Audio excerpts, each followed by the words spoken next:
This is Te Tauparapara o Te Awhi Rito. Tuia, tui tuia.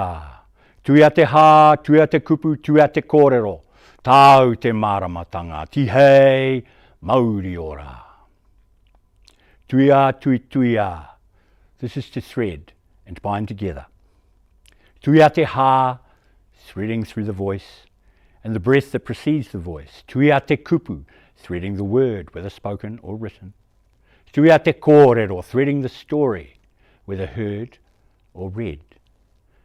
Tau te māramatanga, for you in the light of understanding. Tīhei, mauri ora. Kia ora. Read with your kids, read for life.